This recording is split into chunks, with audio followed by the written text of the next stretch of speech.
Unit আয়োজিত সাংবাদিক সম্মেলনে আপনাদের সবাইকে স্বাগত জানাচ্ছি। আপনারা জানেন যে গত মাসের ৮-৯ তারিখ থেকে একটি চলমান প্রক্রিয়া আমাদের চলছে, যে গত জুলাইয়ের ৯ তারিখে অ্যান্টি টেরোরিজম ইউনিটের সোয়াট বোম ডিসপোজাল ইউনিট সহ একটি বড় টিম নেত্রকোনা জেলা পুলিশের সাথে সমন্বয়ে নেত্রকোনার সদর উপজেলার একটি এলাকা থেকে আমরা আনসার আল ইসলামের একটি বড় প্রশিক্ষণ কেন্দ্র সন্ধান পাই এবং সেখানে আমরা অভিযান পরিচালনা করি। এবং অভিযান শেষে আমরা যে বিষয়টা দেখতে পাই যে দীর্ঘ প্রায় ৩ থেকে ৪ বছর ব্যাপী সেখানে এই প্রশিক্ষণ কেন্দ্রটি পরিচালিত হচ্ছিল এবং সেখানে অলরেডি ১০০-র মতো হবে যে নতুন জঙ্গি সদস্য, রিক্রুটেড জঙ্গি সদস্য, তারা ওখান থেকে প্রশিক্ষণ গ্রহণ করেছে বলে প্রাথমিকভাবে আমরা অনুমান করি। এবং সেখানে প্রশিক্ষণ প্রদানের জন্য আধুনিক যে সরঞ্জামাদি এবং সামরিক প্রশিক্ষণের জন্য যে ধরনের সরঞ্জামাদি, সে ধরনের জিনিসপত্রগুলো আমরা সেখানে পাই। এরকম একটি বৃহৎ প্রশিক্ষণ কেন্দ্র বা আস্তানা ইতিপূর্বে আমরা বিভিন্ন সময় বিভিন্ন আস্তানায় উদ্ধার করলেও এত মালামাল কখনোই আমরা উদ্ধার করিনি। তো সেই প্রেক্ষিতে আমাদের একটি আভিযানিক যে কার্যক্রম সেটা শুরু হয় জুলাই মাসের ৯ তারিখ থেকেই, সে নেত্রকোনা থেকে। সেটার উপরে ভিত্তি করে দেশব্যাপী অ্যান্টি টেরোরিজম ইউনিটের একাধিক টিম অভিযান পরিচালনা করতে থাকে। তো এক পর্যায়ে আমরা কক্সবাজার থেকে ওই জঙ্গি যে আস্তানা ছিল, সেই আস্তানাতে ৩ জন নারী সদস্য ছিল, যারা প্রশিক্ষণের জন্য যারা আসতো তাদের খাদ্য থেকে শুরু করে পারিপার্শ্বিক যে সহযোগিতা বা সাপোর্ট যেটা প্রদান করত, তাদের একজন সদস্যকে আমরা কক্সবাজার থেকে গ্রেপ্তার করি। এবং তার কাছ থেকে গুরুত্বপূর্ণ অনেকগুলো তথ্যই আমরা পাই যে ওই টোটাল জঙ্গি প্রশিক্ষণ শিবিরটি পরিচালনার দায়িত্বে কারা কারা ছিল এবং কাদের আসা যাওয়া ছিল এবং কি পরিমাণ সদস্য সেখান থেকে প্রশিক্ষণ গ্রহণ করেছে, এবং সেই সাথে ঢাকার আশেপাশে সহ বাংলাদেশের বিভিন্ন জায়গাতে কোথায় কোথায় তাদের আস্তানাগুলো রয়েছে একটা প্রাথমিক তথ্য আমরা সেখান থেকে পাই। সেটার ভিত্তিতে নারায়ণগঞ্জের বড়পা এলাকাতে আমরা একটি আস্তানার সন্ধান পাই এবং সেখানে তার যাতায়াত খুবই কম থাকা এবং নারী সদস্য হওয়ায় স্পেসিফিক্যালি আমাদেরকে সেই জায়গাটি লোকেট করে দিতে একটু সময় লাগে। ইতিমধ্যেই আমরা যখন পৌঁছে যাই তার মধ্যেই আমরা দেখতে পাই যে ওখানের যে সদস্যরা ছিল তারা সবাই পালিয়ে যায়, কিন্তু তাদের সেই আস্তানায়, এই ধরনের আস্তানাতে যে ধরনের জিনিসপত্রগুলো থাকে, বোমা বা বোমা তৈরির যে সরঞ্জামাদি এবং অন্যান্য কমিউনিকেশন রিলেটেড যে বিষয়গুলো, সেগুলোর সব কিছুই তারা ওখানে ফেলে রেখে যায় এবং সেগুলো আমরা বিশ্লেষণ করি, নিষ্ক্রিয় করি এবং সেখানে আমরা একটি মামলা দায়ের করি এবং আমরা জানতে পারি সেটা আমাদের সেই গ্রেপ্তারকৃত নারী সদস্যের থেকে এবং ওখানে যে বাসা ভাড়া নিয়েছে যে মালিক বা সুপারভাইজার, তার কাছ থেকে, যে তার নাম হচ্ছে জাবেদ। তো ওই ঘটনার পর থেকেই বিভিন্ন ধরনের তথ্যের উপরে ভিত্তি করে প্রাপ্ত তথ্য বিশ্লেষণ করে আমরা ঢাকার আশেপাশের বিভিন্ন এলাকাতে এবং সিলেট এলাকা, হবিগঞ্জ এলাকাতে কয়েকটি অভিযান পরিচালনা করি এবং সেখানে আমরা সফলকাম না হতে পারিনি। পরবর্তীতে গতকাল টঙ্গীতে একটি তথ্যের উপরে ভিত্তি করে আমরা সেই জাবেদকে গ্রেফতার করি। উল্লেখ্য যে জাবেদের টঙ্গী এলাকাতে আনাগোনা ছিল ২০২০ সাল থেকে এবং তার যে রিক্রুটমেন্ট আনসার আল ইসলামে সে যে প্রথম সাক্ষাতের মাধ্যমে এই সংগঠনটিতে প্রবেশ করে, সেটাও ২০২০ সালে টঙ্গীর চেরাগালি মার্কেট এলাকাতে, এবং তার পরবর্তী সময়ে নারায়ণগঞ্জে অবস্থান করার আগ পর্যন্ত সে টঙ্গীর বিভিন্ন জায়গাতে অবস্থান করে এবং এই সংগঠনের বিভিন্ন কার্যক্রম পরিচালনা করে। সেজন্যই হয়তো সে নারায়ণগঞ্জের যে আস্তানাটি থেকে পালিয়ে টঙ্গী এলাকায় অবস্থান গ্রহণ করে। তো এই গ্রেপ্তারকৃত জাবেদের ব্যাপারে আমরা যতটুকু জানতে পারি যে সে মূলত হবিগঞ্জ এলাকাতে তার বাড়ি এবং ২০১৬ সালে সে দাউরা হাদিসে পাশ করে। সেই সময় থেকেই সে অনলাইন ভিত্তিক বিভিন্ন জঙ্গি সংগঠনগুলোর অ্যাক্টিভিটিসগুলো ফলো করতে থাকে এবং সেটার ফলো করেই সে ২০২০ সালে আনসার আল ইসলামের একজন দাওয়াতি সদস্যের সাথে সশরীরে দেখা করার সামর্থ্য হয় এবং সেখান থেকেই এবং সেদিন থেকেই সে মূলত হিজরত করে এবং আনসার আল ইসলামের সাথে জড়িত থেকে কার্যক্রম শুরু করে কিন্তু ইতিপূর্বে সে 2017 সালে যখন সে আনসার ইসলামের সক্রিয় সদস্য নয়, তখনই অনলাইনে তার জঙ্গি কার্যক্রমের উপরে ভিত্তি করে পুলিশের গ্রেপ্তার হয় এবং মোহাম্মদপুর থানায় তাকে গ্রেপ্তার করে একটি মামলা দেয়া হয়। কিন্তু তখন সে কিশোর বয়সে থাকাতে তার সে শাস্তি হয় কারেকশনাগারে এবং সেখানে সে 5 মাসের মতো অবস্থান গ্রহণ করে। কারেকশনগার থেকে বের হওয়ার পর সাথে সাথেই সে জঙ্গি সংগঠনের সাথে আবার যোগাযোগ স্থাপন করে এবং তার এই ডেডিকেশন দেখে কিছুদিনের মধ্যেই তাকে মূল সংগঠনে শারীরিকভাবে তার উপস্থিতিটা নিশ্চিত করে এবং তারপর থেকেই সে অনেকটা লাগামহীনভাবে এই জঙ্গি সংগঠনের সক্রিয় সদস্য হিসেবে কার্যক্রম পরিচালনা করে আসছে। তার দেওয়া তথ্য মতে আমরা জানতে পারি যে 2021 সালের দিকে নেত্রকোনার যে প্রশিক্ষণ কেন্দ্র তার দ্বিতীয় ব্যাচে সে প্রশিক্ষণ গ্রহণ করে এবং দীর্ঘদিনের প্রশিক্ষণে সে দাওয়াতি কার্যক্রম পরিচালনা, সামরিক বিভিন্ন ধরনের অভিযান, বোমা তৈরির বিভিন্ন কৌশল সহ নানাবিধ বিষয়ে সে প্রশিক্ষণ গ্রহণ করে। তারপরে তার দায়িত্ব পড়ে ঢাকার পার্শ্ববর্তী এলাকাতে একটি আস্তানা গড়ার এবং সেই আস্তানাতে থেকে সে অন্যান্য জঙ্গি সংগঠে সদস্যদের যেই ট্রানজিশন থাকে একটা ডিস্ট্রিক্ট থেকে আরেকটা ডিস্ট্রিক্ট, একটা জায়গা থেকে আরেক জায়গায় যে যাতায়াত, তার টার্মিনেটিং একটা আস্তানা হিসাবে তার এই আস্তানাটি দীর্ঘদিন যাবৎ ব্যবহৃত হচ্ছিল। বিভিন্ন সময় বিভিন্ন সদস্যরা 1 সপ্তাহ, 2 সপ্তাহ বা 1 মাসের জন্য সেখানে অবস্থান গ্রহণ করত এবং সেখান থেকে অন্য গন্তব্যে পৌঁছে যেত। পাশাপাশি বিভিন্ন ধরনের মালামাল এক জায়গার থেকে আরেক জায়গায় আনা নেওয়া করা হতো। সেক্ষেত্রে একটা টার্মিনেটিং স্টপ হিসাবে নারায়ণগঞ্জে তার এই আস্তানাটি ব্যবহৃত হতো।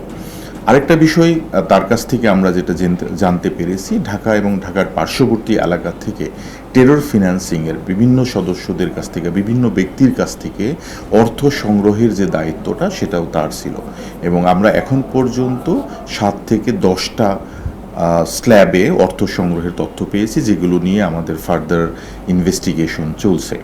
তো সব মিলিয়ে আমরা বলবো যে প্রাথমিকভাবে দাওয়াতি শাখায় কার্যক্রম পরিচালনা করলেও পরবর্তীতে ঢাকার পার্শ্ববর্তী এলাকায় একটা গুরুত্বপূর্ণ আস্তানার দায়িত্ব পায় এবং সেই সাথে বিভিন্ন ধরনের দায়িত্ব সে এখানে পালন করে আনসার আল ইসলামের মূল টিমের গুরুত্বপূর্ণ কিছু কার্যক্রম সে পরিচালনা করে আসতেছিল। তো সব মিলিয়ে আমাদের এই ধারাবাহিক যে অভিযান, সেই অভিযানে সে আমাদের দ্বিতীয় গ্রেপ্তার কক্সবাজারের পর থেকে এবং তাদের থেকে প্রাপ্ত তথ্য ওভারঅল আমাদের বিশ্লেষণ থেকে আনসার আল ইসলামের এই মূল টিমের বিরুদ্ধে আমাদের আভিযানিক যে কার্যক্রম সেটা চলমান রয়েছে। আমরা আশা করি যে এ ব্যাপারে আমরা আরও কিছু তথ্য আপনাদেরকে ভবিষ্যতে দিতে পারবো।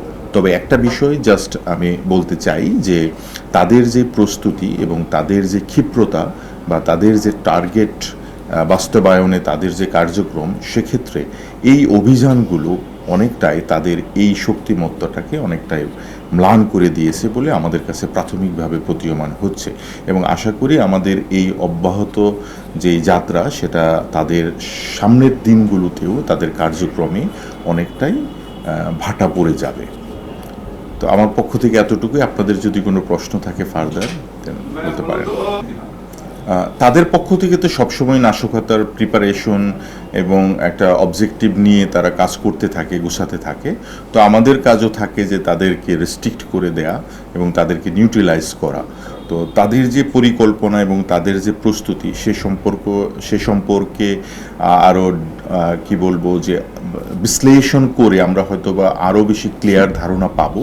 বাট আপাতভাবে যতটুকু পেয়েছি ততটুকুর ভিত্তিতে আমরা অনেকটাই নিউট্রালাইজ করে দিয়েছি এবং আশা করি যে খুব কাছাকাছি সময়ে তারা এই ধরনের কোনো ধরনের কার্যক্রম করার মতো আপাতত তাদের সক্ষমতা নেই, কেননা তারা অনেকটাই স্ক্যাটার্ড হয়ে গেছে এই মোমেন্টে।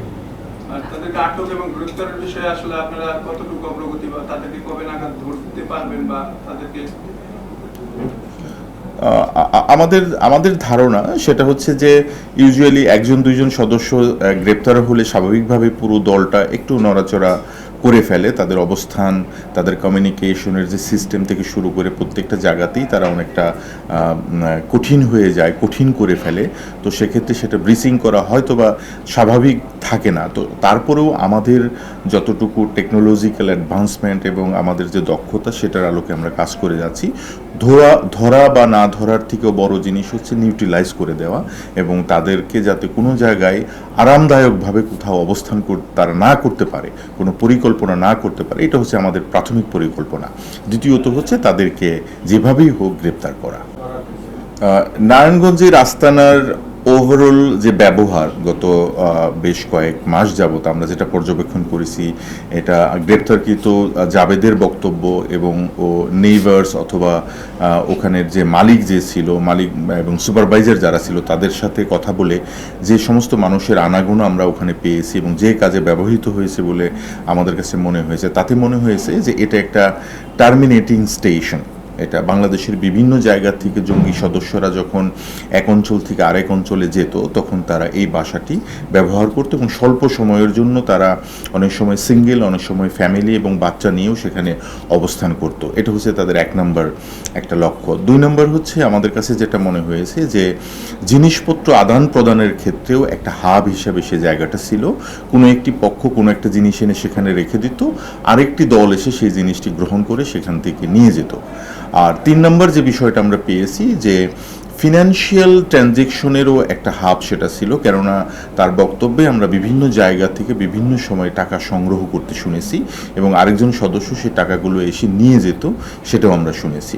তো ওভারঅল আমার কাছে মনে হয়েছে যে ঢাকা সিটির ভিতরে অবস্থান না করে ঢাকা সিটির বাহিরে এমন একটা জায়গায় অবস্থান করা যেখান থেকে বাংলাদেশের বিভিন্ন রুটে যাতায়াতটা সহজেই করা যায়। এবং ওখান থেকে আপনারাও জানেন যে চিটাগাং, সিলেট অথবা বাংলাদেশের যে কোনো প্রান্তে ওই জায়গা থেকে ভ্রমণ করাটা অনেকটাই সহজ। তো প্রথমত বলবো যে জঙ্গিবাদ প্রশমনে বা জঙ্গিবাদের এগেইনস্টে আমাদের কাজ করার অভিজ্ঞতা কিন্তু দিন দিন বাড়ছে। আমরা অনেক দিন যাবতই জঙ্গি নিয়ে কাজ করছি। তো সেক্ষেত্রে এখন আমাদের কার্যক্রমটা অনেকটা অ্যাডভান্স লেভেলে চলে গেছে। তো সেক্ষেত্রে আমরা যে বিষয়টা করে থাকি সেটা হলো একটা জঙ্গি সংগঠনকে নিউট্রিলাইজ করতে হলে দুইটা জিনিস প্রথমে নিউট্রিলাইজ করলেই হয়ে যায়।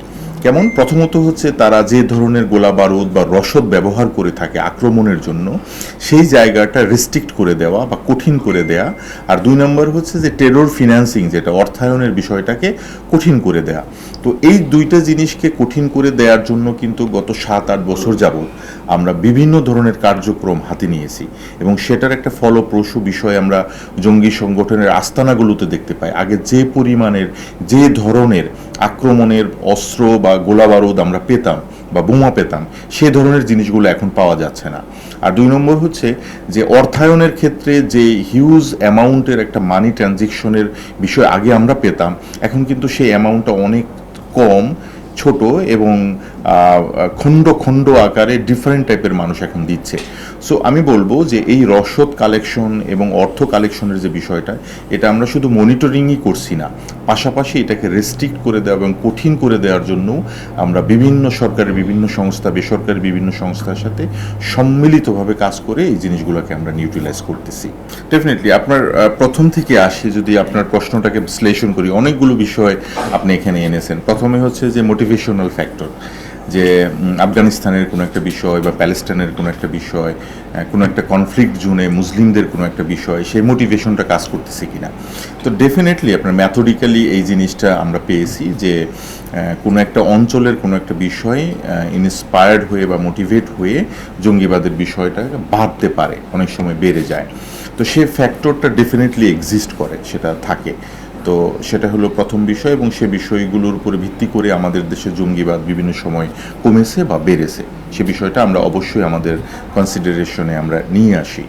আর আরেকটা বিষয় হচ্ছে যে ম্যাটেরিয়ালস কালেকশনের বিষয়, আপনি যে বিষয়টা বললেন যে ইউজুয়ালি ডিরেক্টলি ওই ম্যাটেরিয়ালসগুলো হয়তো বা কোনো ধরনের মারণাস্ত্র ব্যবহারে ইউজ হয় না, সেটা দৈনন্দিন জীবনে মানুষ ব্যবহার করে, সেটা জঙ্গিরা কালেক্ট করতেছে। তো এক্ষেত্রে আমাদের অগ্রগতির বিষয়টা হলো যে সেই মারণাস্ত্রের যেই সক্ষমতা, সেটা নিউট্রিলাইজ করার কিছু পদ্ধতি রয়েছে, যে সেটার মাত্রাটা কম হবে, বেশি হবে না। সেটার জন্য মেইন যে ইনগ্রেডিয়েন্টটা, সেটার যে জায়গাটা, সেটাকে রেস্ট্রিক্ট করা রাষ্ট্রের পক্ষে সম্ভব এবং আমরা সেটা করেছি। তো সেক্ষেত্রে সেটা লো গ্রেড হয়ে গেছে। আগে যেটা হাই গ্রেড ছিল, এটা এখন লো গ্রেড। এটা আমাদের তৎপরতার কারণেই সেটা হয়েছে। এটা হলো একটা বিষয়। আরেকটা বিষয় হচ্ছে যে এই যে তারা ব্যবহার করে, তারা যে পদ্ধতি গ্রহণ করে, যে জিনিসগুলো ব্যবহার করে, এটা কোনো একটা আস্তানা বা কোনো একটা ইনসিডেন্ট থেকে আমাদের নলেজে আসা মাত্রই আমরা সেটাকে নিউট্রিলাইজ করার জন্য কি কি পদ্ধতি আছে সেগুলো অবলম্বন করি, এবং সেভাবে ক্রমাগতভাবে আমরা দীর্ঘদিন যাবৎ এই ছোট ছোট জিনিসগুলো নিয়েও আমরা কাজ করতেছি। যেটা একটু আগে বলতেছিলাম যে জঙ্গিবাদ প্রশমনের ক্ষেত্রে আমরা এখন অনেক এক্সপিরিয়েন্সড, এবং আমরা এখন অ্যাডভান্স লেভেলে কাজ করতেছি। সো ইন জেনারেল লেভেলটা এখন আর আমরা নাই আর কি, ওভারঅল সবগুলো লেভেল নিয়েই আমরা করে থাকি। আর ফিনান্সিয়াল যে বিষয়টা আপনি বলতেছেন যে ফিনান্সিয়াল ট্রানজ্যাকশন, তো ফিনান্সিয়াল ট্রানজ্যাকশনের ক্ষেত্রেও কিন্তু বিষয়টা এরকমই। ওই দৈনন্দিন জীবনের যে ট্রানজ্যাকশন, যেটা বিকাশ বা অন্যান্য যে মোবাইল ফিনান্সিয়াল যে সার্ভিসগুলো আছে সেগুলো দিয়ে থাকে ব্যাংকিংটা তো অলমোস্ট এখন নেগেটিভ। এই ব্যাংকিং চ্যানেলটাকে ব্যবহার করে টেরর ফিনান্সিং এখন আর সম্ভব না। এটা সকল সংস্থার সাথে মিলে আমরা এটা রেস্ট্রিক্ট করে দিয়েছি। বাট আরেকটা যেটা মোবাইল ফিনান্সিয়াল যে বিষয়টা বললেন, এই বিষয়টার সম্ভাবনা রয়েছে, বাট সুদূর অতীতে আমরা যেটা দেখেছি যে এই কাজটিও তারা করছে না, তারা ফিজিক্যালি টাকা কালেকশন করতেছে। রিসেন্টলি আমরা যে কয়জনকে গ্রেপ্তার করেছি, বা এই জাবেদের কথাও যদি আমরা বলি, সেক্ষেত্রে ইলেকট্রনিক মাধ্যমে বা ব্যাংকিং মাধ্যমে কোনো ট্রানজ্যাকশনের কোনো কিছু আমরা এখনও পাই নাই। ফিজিক্যালি সে একটা জায়গায় গিয়েছে, হাতে হাতে টাকাটা রিসিভ করেছে, তারপরে আবার সে চলে এসেছে। সো এই যে রেস্ট্রিকশনটা, এই যে ফিজিক্যালি তাকে যেতে হচ্ছে, এটাও কিন্তু আমাদের যে রেস্ট্রিকশনটা তৈরি করা, যে ব্যারিয়ারটা তৈরি করা, এই কারণেই কিন্তু তারা করছে। তো সব মিলিয়ে আমি বলবো যে জঙ্গিবাদ বিভিন্ন সময় আপনি যেটা বলেছেন যে জঙ্গি নাই, জঙ্গি শেষ হয়ে গেছে, অনেক সময় বলা হয়েছে। বাট আমরা এখন বলি যে জঙ্গিবাদটা হয়তো বা পুরোপুরিভাবে বিলীন করে দেওয়া বা একেবারে ক্লিন করে দেওয়া সম্ভব না, বাট একে রেস্ট্রিক্ট করা সম্ভব, এবং তারা যে আক্রমণের যে প্রিপারেশনগুলো নেবে সেগুলোকে নিউট্রিলাইজ করে দেওয়া সম্ভব। এবং সেটাই হচ্ছে একটা রাষ্ট্রের সক্ষমতা, এবং সেই সক্ষমতা অর্জনের জন্য আমরা কাজ করতেছি। প্যারালালি আমরা এই অভিযানগুলো করে মানে জনসাধারণের যে নিরাপত্তার মাত্রাটা সেটা বাড়িয়ে দেওয়ার চেষ্টা করি। ডেফিনেটলি মানে আসলে পেরিফেরাল লেভেলে কোনো একটা কাজ সেন্ট্রাল কমান্ডের মানে আয়ত্ত ছাড়া হয় না, কমিউনিকেশন ছাড়া হয় না, একটা সাপোর্ট লাগে। তো ওভারঅল নেত্রকোনার যে আস্তানাটা আমরা পেয়েছি বা জাবেদের যে আস্তানাটা পেয়েছি, এই দুইটা জায়গাতেই স্পষ্ট বোঝা যায় যে একটা স্ট্রং সেন্ট্রাল কমান্ডের মাধ্যমেই তারা পরিচালিত হচ্ছে। তো এই সংক্রান্ত তথ্য শুধু যে নেত্রকোনার অভিযান বা নারায়ণগঞ্জের অভিযানের পরেই আমাদের কাছে এসেছে তা কিন্তু না। এই সেন্ট্রাল কমান্ড বা এই জাতীয় বিষয়গুলো নিয়ে কিন্তু আমরা এক যুগেরও বেশি সময় ধরে কাজ করতেছি, এবং বিভিন্ন সময় বিভিন্ন জন গ্রেপ্তারও হচ্ছে। সো এই বিষয়গুলোতে আমরা ওয়াকিবহাল আছি, এবং সেভাবেই আমাদের যে সার্ভিলেন্স এবং আমাদের যে পর্যবেক্ষণ সেটা মানে গতিশীল রয়েছে, এবং সেটারই একটা প্রক্রিয়াতেই কিন্তু বর্তমানের যে তথ্য সেগুলো জোড়া লাগিয়েই কিন্তু আমরা সাকসেসফুল হচ্ছি সব মিলিয়ে। সো তারা দেশেই অবস্থান করুক বা বিদেশে অবস্থান করুক, কোথাও কিন্তু তারা কমফোর্টেবলি নাই, কারণ তথ্যের অনেকটুকু অংশই আমাদের কাছে রয়েছে, এবং ধারাবাহিকভাবে আমরা এটা নিয়ে কাজ করে যাচ্ছি।